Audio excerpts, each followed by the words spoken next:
Good morning, everyone. Pete Pardo here from Sea of Tranquility. Welcome to another edition of Favorite Album of the Year. Today we have arrived in the 90s, 1990. Boy, it seems like forever ago. We started in 1965. It actually wasn't that long ago.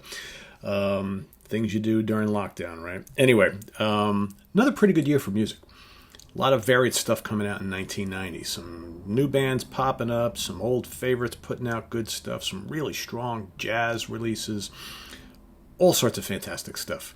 This one was a pretty tough decision for me. This one, the last couple I think I've had kind of like a runaway pick for my favorite, and then a tougher pick for my runner-up, or runner-ups, I should say. Today, I had really, there were like four of them that were vying for the top spot. And in the end, I decided to go with the one that I think, for me, has kind of held up the best over time. Not that the other three that I was considering haven't held up well. I just, sometimes one just kind of rises a little bit above the other for various reasons. This particular release is arguably the greatest achievement from this band. It's between this or another album for me. I love them both. They're both my top two favorites. A lot of people really like this one as kind of like the band's magnum opus, their most technically precise album, best production, best songs, best musicianship, all that sort of thing. You know me and the term best, I don't really generally like that term, but there's no denying the powerful nature of this album, the kick-ass guitar playing from the two players in the band. The songs are amazing. I think it's probably their most technically proficient album, and it holds up really well as a great 90s metal album. It was released, hold on, let me get you the date here, released September 24th, 1990, produced by Mike Klink and Dave Mustaine. Rest in peace from Megadeth. Yep, Pete's gone to the Megadeth well once again in this tournament. I don't think I've had too many bands who have won twice for me so far that I can think of. Sabbath actually has. Deep Purple has not yet. Zeppelin has not yet. Well, Zeppelin's not good at this point if they haven't already won.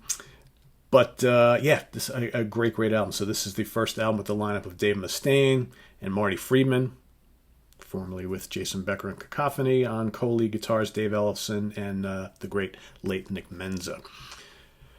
A killer album. As much a thrash album as it is just a red-hot progressive metal album. You got Holy War's The Punishment Due, classic, drop-dead classic. Hangar 18, you got Take No Prisoners, Five Magics. Poison Was the Cure. Lucretia. I never know how to say that. I've never known how to say that correctly. I always stumble on that. Tornado of Souls. One of my favorite Megadeth songs. It just has this terrific riff, and the rhythms are just out of control good. Dawn Patrol, and of course Rest in Peace, Polaris to finish off the album. Incredible stuff. Just gets better with every listen. Again, maybe not as kind of groove-laden and immediate as Peace Sells But Who's Buying, but I think, from a kind of composition standpoint, I mean, the songs here are just like, man, they're just packed with so much juice. Incredible stuff. So that's my favorite of the year. Some other great candidates. I'm going to do my runner-up, and then I'm going to go and list a couple others because I just want to give some honorable mentions here from this very strong year. This album, I probably even played more than Rust in Peace when it first came out, because I was just so stoked to have these guys back. In my opinion, this is like one of the great comeback albums in rock history from a band who was basically left for dead for many years throughout the 80s, for the most part. All their members going separate ways and doing solo projects and all this kind of stuff, and eventually they wound up, coming back together on the anniversary of the band. Got a couple new members, and magic happened, and continued to happen throughout the remainder of their career. I'm talking about Seven Turns by the Allman Brothers Band.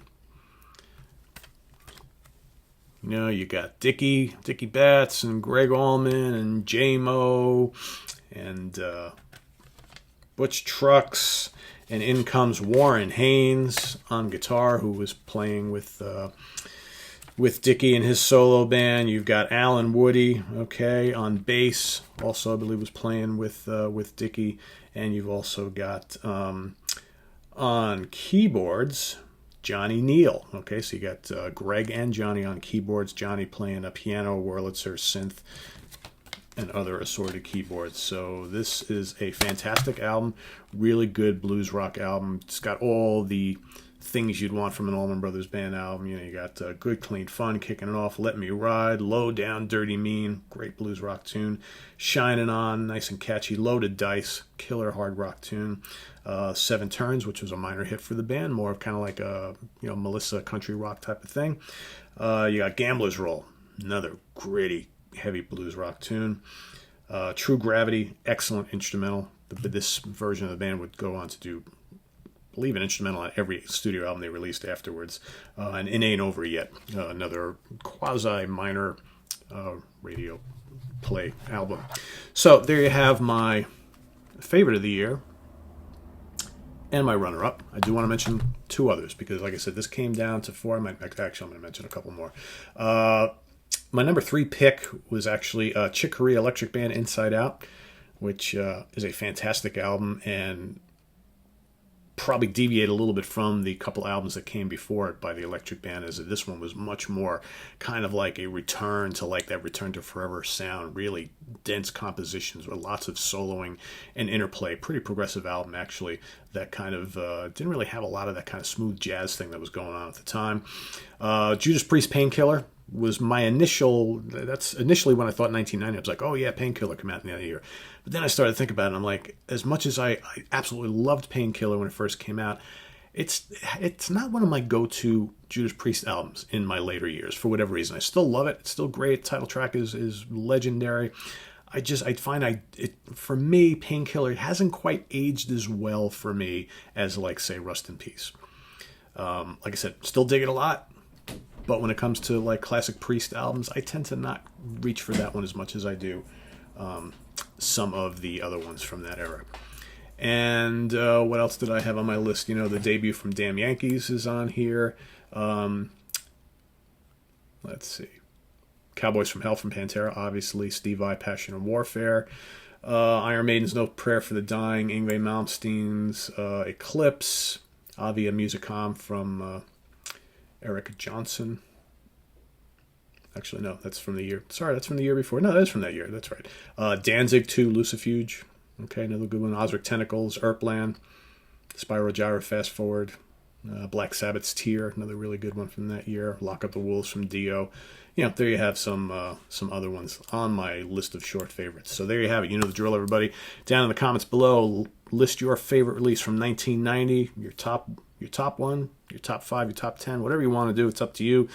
Remember, there's no right or wrong answer here. We all have our favorites. We all hear these albums differently, so I'll be curious to see what you guys all pick. So also visit us on the web at www.seatranquility.org. We're on Facebook. We're on Twitter. Of course, we're here on YouTube all the damn time. We'll see you guys tomorrow with 1991. All right, take care. Have a good one. And everybody enjoy the long weekend if you're here in the U.S., right? Memorial Day is here. See you soon. Bye-bye.